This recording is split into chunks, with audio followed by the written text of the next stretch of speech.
My name is Clara Sterling.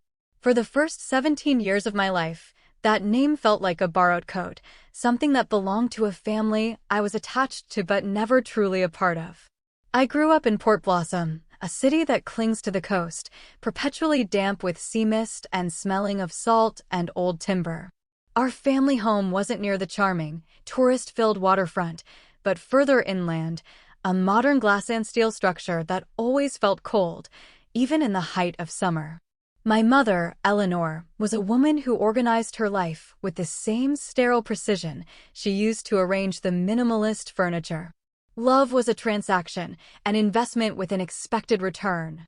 Her brother, my Uncle Richard, was much the same, a man whose smile never quite reached his eyes and whose conversations always circled back to profit margins and property values.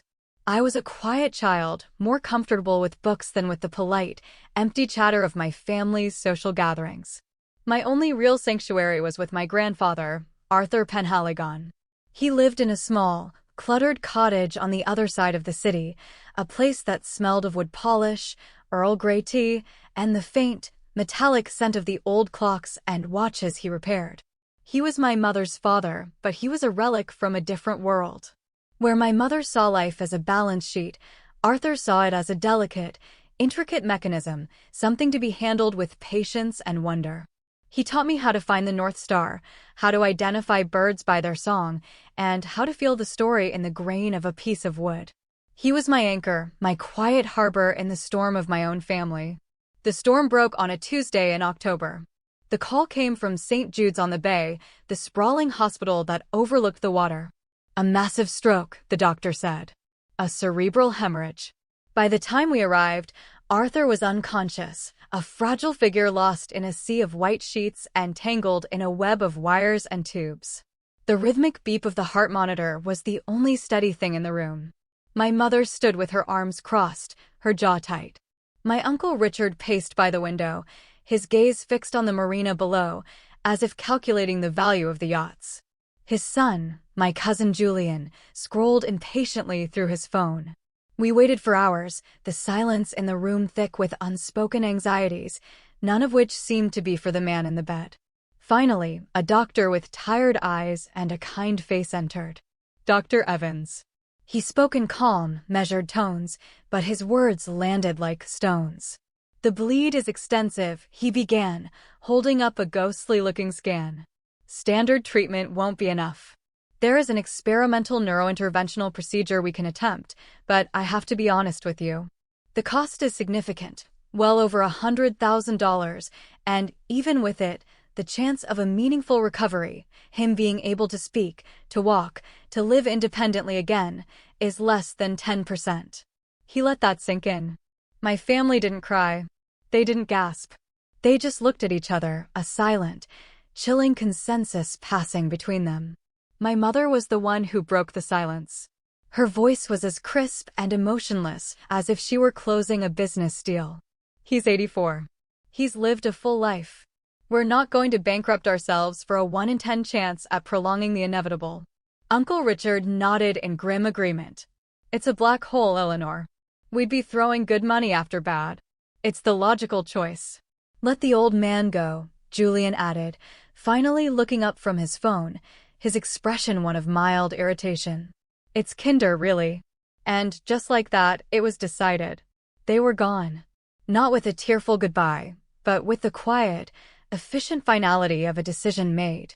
My mother paused at the door, her gaze sweeping over me, missing me entirely before landing on the sterile hallway. Clara, we're leaving. There's nothing more to be done here. I couldn't move. My feet felt rooted to the cold, linoleum floor. I looked from their retreating backs to the man in the bed, the steady rise and fall of his chest the only sign he was still with us. He wasn't just an old man. He wasn't a balance sheet or a bad investment. He was Arthur. He was my grandfather. The thought of him waking up in this cold, sterile room, in pain and alone, was a physical ache in my chest. The echo of their footsteps faded down the hall. I was 17, my pockets empty, my heart a fractured mess of anger and terror. But I stayed. I refused to let him die alone. Dr. Evans looked at me with a weary sympathy. "Someone will need to sign the financial responsibility forms," he said gently. "His insurance will only cover a fraction of this." Without the procedure, he didn't need to finish. I didn't hesitate. Not because I was brave, but because the alternative was unthinkable. I walked to the nurse's station, my hands trembling as I took the pen. I signed every form they placed in front of me, my signature a thin, wavering promise. I handed over the passbook to my college savings account, $9,850, scraped together from years of summer jobs and small scholarships I'd won for my art. It was meant for the local arts college, for a future I had dreamed of. Now it was for his. That evening, I went down to the hospital's human resources department and asked for a job. Any job. They had an opening for a kitchen porter, washing dishes and hauling trays. I started at 6 the next morning. By 10 that night, after a grueling shift that left my hands raw and my back aching, I was back at Arthur's bedside, holding his hand while the machines hummed and beeped their lonely lullaby around us. He hadn't woken up, but I was there. And I knew, with a certainty that settled deep in my bones, that this was the most important thing I would ever do. What my family didn't know, what they couldn't possibly comprehend, was that he would live for another 7 years. And in that time, I would become everything they never imagined I could be. The first 3 days were a blur of sterile smells, sleepless nights, and the constant, dull ache of fear. I worked in the hospital kitchen by day, the clatter of pots and the heat of the industrial dishwasher a strange, grounding reality. At night, I sat by Arthur's bed, my textbooks for my online high school equivalency course open on my lap, though I rarely managed to read a word. I just watched him, my hand resting on his, willing him to come back. On the 4th day, he woke up. Not with a dramatic gasp, but with a slow, tired flutter of his eyelids. His gaze was cloudy, unfocused. He tried to speak, but only a dry, rasping sound came out. I held a cup with a straw to his lips, and he took a tiny sip of water. His eyes, the color of a stormy sea, found mine. They were filled with confusion and pain, but then a flicker of recognition. His voice, when it finally came, was a faint, papery whisper. "You stayed." Tears I didn't know I'd been holding back streamed down my face. I squeezed his hand gently. "Always, Grandpa. I'll always stay." He drifted back to sleep, but something inside me had shifted. The terror began to recede, replaced by a fierce, protective resolve. They thought they had left me with a burden, a dying man. What they had really left me with was time. Time to learn, time to heal, time to grow into the person I was meant to be, far from the suffocating chill of their expectations. They had walked away from him. I was walking toward myself. The doctors called his recovery a statistical anomaly. I called it the power of presence. The procedure had been a success, but the real work began in the weeks that followed. It started with small things. A twitch of his fingers in mine. The way he would follow my movements with his eyes. I read to him every evening old maritime adventures, poetry by Frost and Yeats, even the daily newspaper. I didn't know if he was absorbing it all, but I wanted to fill the silence of the room with the sound of a world that was still waiting for him. One afternoon, I was reading an article about the restoration of an old lighthouse on the coast. He'd been quiet, his eyes closed. I thought he was asleep. "The gearing is all wrong," he murmured, his voice stronger than it had been, though still rough. I froze, my heart leaping. "What, Grandpa?" He opened his eyes and looked at me, a glimmer of his old, sharp intelligence shining through. "The escapement mechanism they're describing. For a Fresnel lens of that weight, it wouldn't provide a smooth rotation. It would be offbeat." He closed his eyes again, exhausted by the effort. I laughed, a sound that was half sob, half pure joy. It was the most beautiful, cantankerous, and perfectly Arthur thing he could have possibly said. He was still in there. My grandfather, the watchmaker, the man who understood the intricate dance of gears and springs, was finding his way back. Over the next few months, his progress was slow but steady, a testament to his quiet stubbornness. First, he was sitting up in a chair.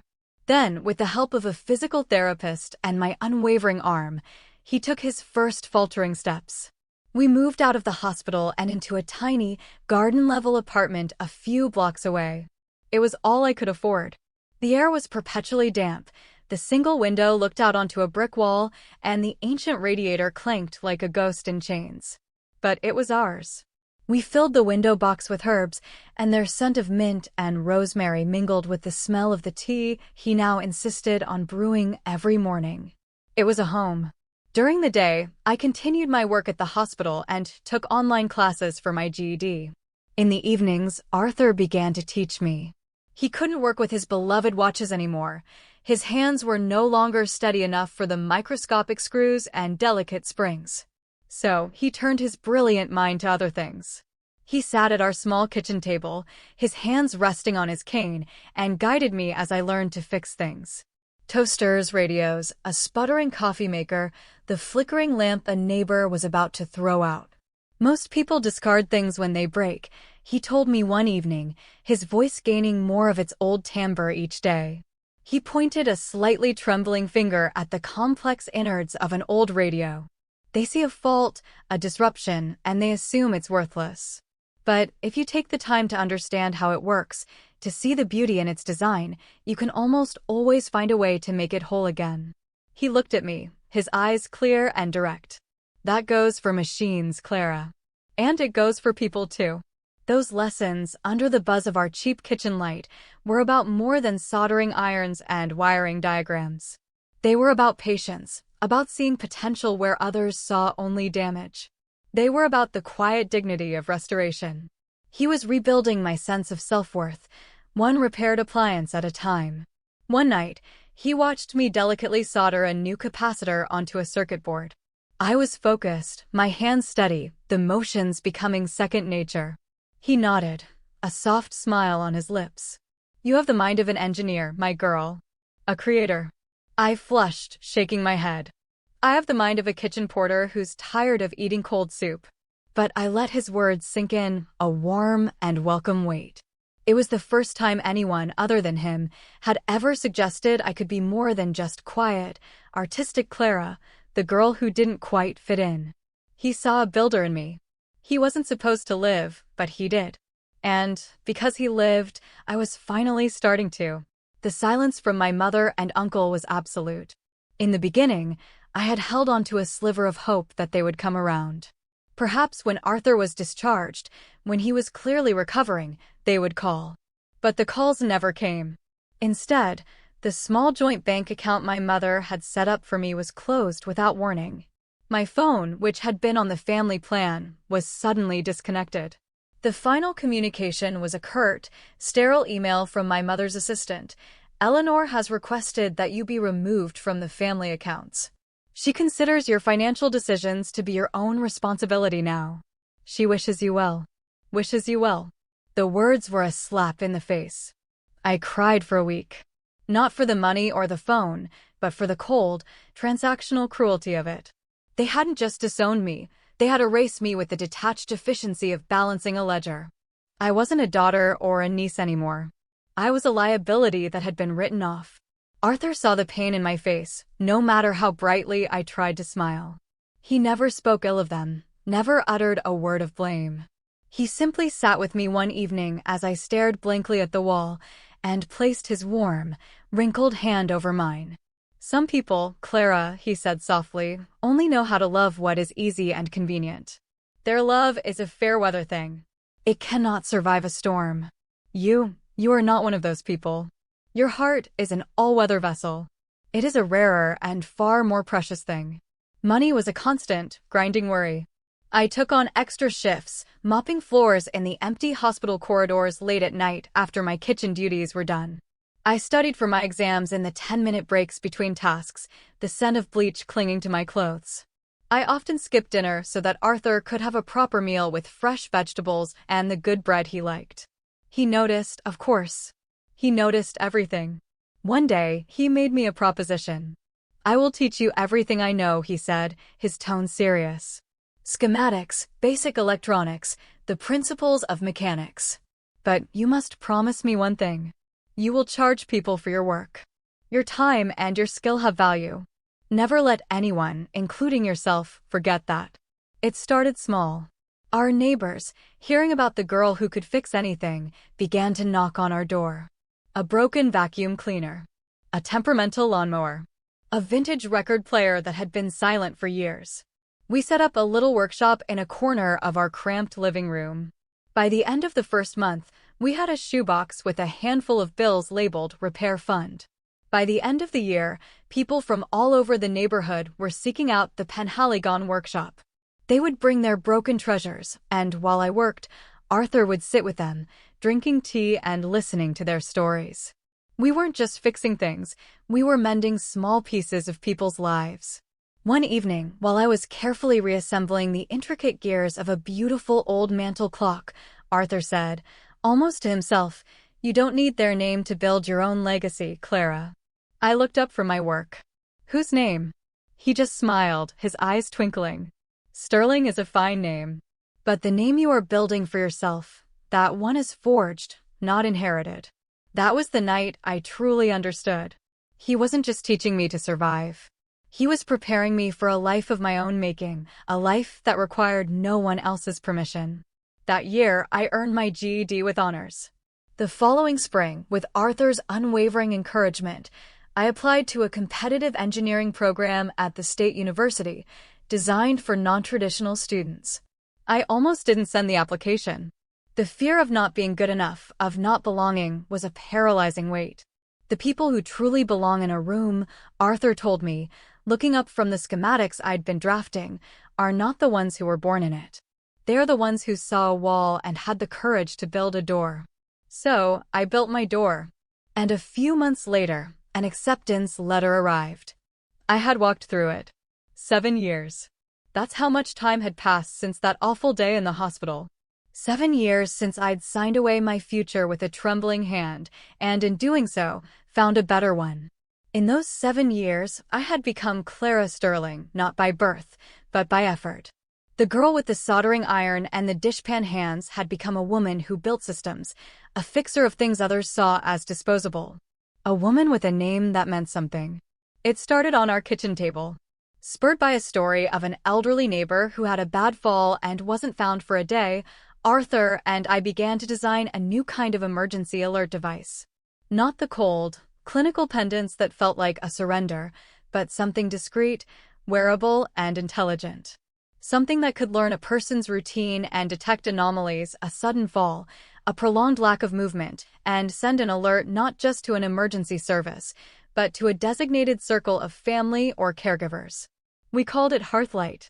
We built the first prototype with salvaged parts and a microprocessor I bought with our repair money. Arthur, with his deep understanding of intricate mechanics, helped me design the casing to be both durable and beautiful, like one of his old pocket watches. He became my chief tester, feigning dramatic falls in the living room with a theatrical groan, then checking to see if the alert registered on my laptop. We pitched the design to a local elder care agency. They were intrigued. They gave us a small grant to build a dozen more. We hired 2 bright interns from the university who believed in our mission and were willing to work for pizza and the promise of being part of something meaningful. By year 5, Hearthlight Systems was a registered LLC. By year 6, we had contracts with 3 major assisted living communities in the state. By year 7, our devices were a quiet, steady presence in the homes of over 10,000 senior citizens, offering peace of mind and preserving independence. Arthur was our chief moral officer, our guiding star. His workshop cottage, which we had managed to buy back, became our headquarters. Every design decision, every new line of code, every marketing brochure was run by him. He didn't always say much, but his quiet approval was the only validation I ever needed. "Success is a hollow thing, Clara," he'd say, "if it makes you forget the person you were when you had nothing." A local business journal ran a feature on us. The headline was, "From Hospital Kitchen to CEO, the woman who rebuilt her future from a broken past." The article made its way around Port Blossom. I didn't send it to my mother. I didn't have to. An old acquaintance mentioned seeing it. A distant cousin sent a tentative, awkward email. "Hey, long time no see. Read about your company, congrats." I didn't reply. I felt no need for their belated recognition. My name wasn't built for their approval. It was built from every bill I had struggled to pay, every late night I had spent studying, every quiet word of encouragement Arthur had given me when I thought I couldn't go on. He was 91 when his health began to fade again. This time it wasn't a sudden storm, but a slow, gentle tide going out. He still drank his morning tea, still offered feedback on my latest schematic, still smiled that heart-stoppingly warm smile when I walked into the room. But we both knew. This time, there would be no recovery. The intricate clockwork of his body was finally, gently, winding down. He passed away on a Tuesday morning, the same day of the week the storm had first hit. The light filtering through the window of his cottage was soft and golden. I found him in his favorite armchair by the window, the one he called his thinking spot. A closed book of poetry rested in his lap, a half-empty cup of tea on the table beside him, and the faintest trace of a smile on his lips. There were no machines, no beeping monitors, no chaos. Only peace. I sat with him for a long time, holding his cool, still hand, before I could bring myself to make the necessary calls. I wasn't ready to live in a world that didn't have his quiet wisdom in it. The funeral was small and simple, just as he had wished. No ostentatious flowers or grand speeches. Just neighbors whose toasters I had fixed, a few of our first Hearthlight employees, and Dr. Evans, who had come to pay his respects to the man he'd once given a 10% chance. I was standing at the edge of the cemetery, a gentle sea breeze rustling the leaves of the old oak trees, thanking people as they left. Then I heard it, the sharp, unmistakable crunch of expensive heels on the gravel path. I turned, and my breath caught in my throat. There they were. My mother, Eleanor, in a flawlessly tailored black dress. My Uncle Richard, his face a mask of solemnity.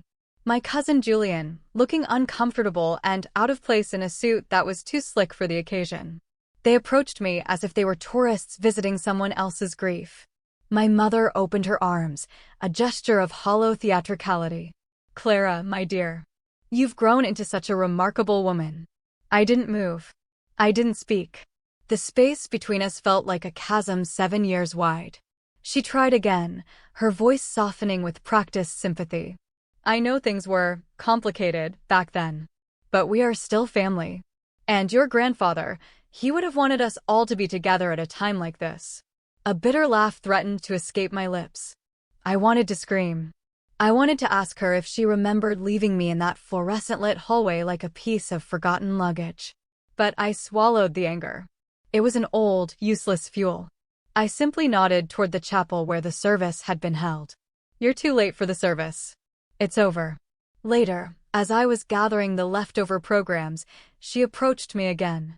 This time, her expression was one I remembered well, a tight, polite smile that barely concealed a steely agenda. "So," she began, her tone light, conversational. "About the estate. We assume there's a will. Your grandfather was always a meticulous man." I finally met her gaze, my own eyes flat and unreadable. "Yes," I said. "There is." Her smile widened, predatory and assured. "Wonderful. We'll need to arrange a meeting with the lawyer to discuss how everything will be distributed." That's when I finally found my voice. Not the voice of the scared 17-year-old, but the voice of the woman Arthur had helped me become. "You left him in a hospital bed, Eleanor," I said, my voice low and steady. "You didn't call. You didn't visit. You didn't once, in 7 years, ask if he was even alive. You're here now because you think his death has a price tag." She blinked, a flicker of shock crossing her features before the mask slammed back into place. "Don't be so dramatic, Clara. You were his granddaughter, yes. But we are his children. That is a bond of blood. He would never cut us out." I looked down at the simple wooden box in my hands, a box Arthur had made for me, which now contained his will. It was sealed, notarized, and in the care of his longtime lawyer. "We'll find out tomorrow," I said quietly. Then I added, "But you should know. He remembered everything." The next morning, I arrived at the offices of Davies and Finch 15 minutes early. I wasn't nervous. I was prepared. I had been preparing for this moment without even realizing it for 7 years. Mr. Davies, a kind, silver-haired man who had known Arthur for decades and had helped us file the first patents for Hearthlight, greeted me with a sad, knowing smile. The conference room smelled of old leather and polished mahogany. I took a seat at the head of the long table. In front of my place was the sealed will and the small, intricately carved wooden box Arthur had instructed me to bring. A few minutes later, they arrived. My mother, uncle, and cousin entered with an air of proprietary right, taking their seats opposite me. The air crackled with unspoken greed. No one bothered with hellos. Mr. Davies cleared his throat.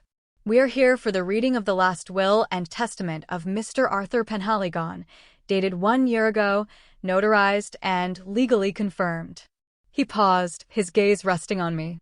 "Clara, your grandfather requested you open the box now." With steady hands, I lifted the lid.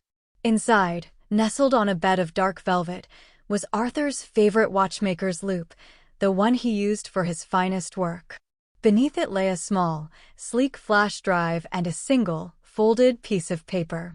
I slid the drive across the polished table to Mr. Davies. He plugged it into a monitor at the end of the room. The screen flickered to life, and there was Arthur's face. He was sitting in his armchair by the window, the soft light illuminating the lines on his face.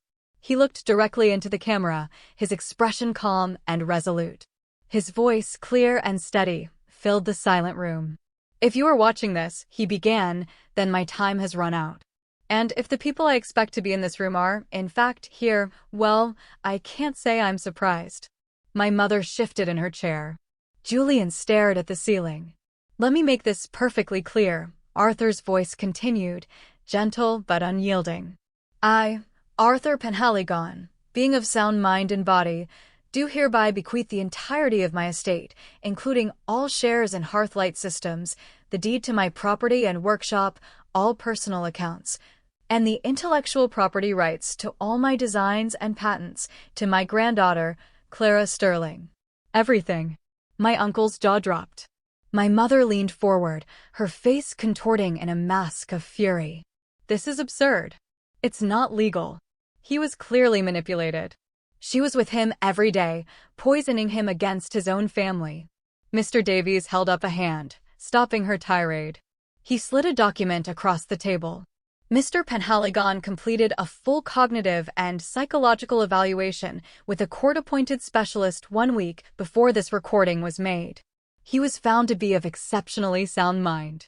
The will also includes a no-contest clause. Any legal challenge will result in the immediate and permanent forfeiture of any potential claim, not that there are any alternate beneficiaries to begin with. Julian slammed his hand on the table. "You have to be kidding me." She was a nobody, a kitchen porter. She mooched off him for years. Arthur's recorded voice continued, as if he had anticipated every word. "To those who might say she took from me, let me correct you. She gave to me. She gave me 7 more years of sunrises. She gave me purpose when I thought I had none. She gave me a reason to mend, not just clocks, but myself. You gave me silence. You left me when you decided my life was no longer a good investment. She stayed and built a legacy. Not just a company. A life." My mother's face went white. I remained silent, letting his words hang in the air, a final, irrefutable testimony. Mr. Davies folded the will with a crisp finality. "Mr. Penhaligon's wishes are absolute. Clara Sterling is the sole heir." The silence that followed was heavy and final. It was the sound of entitlement shattering against the unbreakable truth of love and loyalty. As they rose to leave, defeated and fuming, my mother looked at me. For the first time, I saw something in her eyes that wasn't disdain or pity. It was fear. She was afraid of me. But I didn't flinch. Because she finally understood. I wasn't the girl they had abandoned. I was the woman he had chosen. They didn't leave quietly. The moment the heavy doors of the law office swung shut behind us, Eleanor spun on me, her voice a low, vicious hiss. "You think this makes you a better person? Scheming your way into an old man's will? You should be ashamed." I looked at her, truly looked at her, and felt not anger, but a profound and weary sadness. "Shame," I replied, my voice calm. Shame is leaving your father to die alone because it's inconvenient. Shame is showing up 7 years later, not to mourn him, but to appraise his assets. Uncle Richard stepped forward, his face red with indignation. We are his children, Clara. Blood. You can't just erase that. And what did that title mean to you, Richard? I asked, turning to him. A bond? A responsibility? Or just a birthright you assumed came with a payout? We'll fight this, Julian snarled. We'll go to the papers. We'll tell everyone how you took advantage of a senile old man. A small, tired smile touched my lips. Please do, I said. And I will release the full, unedited video of his testimony. I'll release the results of his cognitive evaluations. I'll release his personal journals from the last 7 years, where he detailed, day by day, who was there for him and who wasn't. Let's let the world decide who the victim was. Their silence was my answer. But I wasn't finished. I reached into my bag and pulled out the folded piece of paper that had been in the box with the flash drive. I held it out to my mother. He left this for you. It's not legal. It's personal. Her hand trembled slightly as she took it. She unfolded it. Written in Arthur's familiar, elegant script were just 3 words. You chose this. She crumpled the note in her fist, as if the pressure of her hand could crush the truth it held. For the first time, she had no response, no defense, no accusation. Only a stark, empty silence. I turned to walk away, pausing at the heavy glass doors that led out into the sunlight. You didn't lose an inheritance today, I said, without looking back. You lost that 7 years ago. The truth is, you lost him long before he died. I didn't take anything from you. You gave it all away the day you decided love had a price. I stepped out into the bright afternoon. And for the first time in my life, standing under their collective gaze, I didn't feel small. I felt whole. Not because I had won, but because I had endured. Because I had stayed. Because I had built something beautiful from the pieces they had left behind. And because in the end, he had chosen me not just in his will, but with his time, his trust, and the quiet, unshakable love of a man who saw immense value in the one person his family had thrown away. 6 months later, the cottage was quiet, but it was no longer lonely. It was a place of peace. I kept his armchair by the window. I still brewed his favorite Earl Grey tea in the morning. And every day at 7 a.m., I would take out the beautiful gold pocket watch he'd left on his bedside table and wind it. It was a ritual. A promise. A continuation. But my life was not about mourning what was lost. It was about building on what was given. I used a significant portion of the inheritance not for myself, but to establish the Penhaligon Foundation. Its mission was simple: to provide technical training, mentorship, and support for young people who had been cast aside, and for elderly individuals who felt forgotten. We created a space where the broken things and the broken-spirited people could be mended. We started in the old workshop with 3 second-hand laptops and a handful of donated toolkits. Our first student was a 17-year-old girl from the foster care system, angry at the world, but with eyes as sharp and intelligent as Arthur's had been. The day she successfully built her first simple circuit board and her face lit up with a brilliant, astonished smile, I felt Arthur's presence so strongly it was as if he were standing right beside me, nodding in approval. That joy, that spark of discovery, that was his true legacy. A year later, we opened our first dedicated center in downtown Port Blossom. 5 years after that, one of our first scholarship recipients, now a brilliant software engineer, became the lead developer for Heartless's next-generation system. When she invited me to her university graduation, she hugged me tightly and whispered, "I never really had a family. The foundation, you made me feel like I mattered." I gave her one of Arthur's favorite wrenches, its wooden handle worn smooth with use. "You do matter," I told her, my voice thick with emotion. "Don't you ever let anyone convince you otherwise." I still live in the cottage. Hearthlight is a thriving company, but my life remains simple. There are no mansions, no flashy cars. My wealth isn't measured in stock prices or bank balances. It's measured in the 7 years I was given. It's measured in the lives that have been touched by his legacy of kindness. It is the quiet pride of knowing I became the woman he always saw in me. Sometimes, late at night, I sit in his chair and think about that day in the hospital, about the girl I was, so full of fear and fury. I see how that single, terrifying moment of abandonment became a strange and painful gift. It wasn't a moment of loss, but a moment of redirection.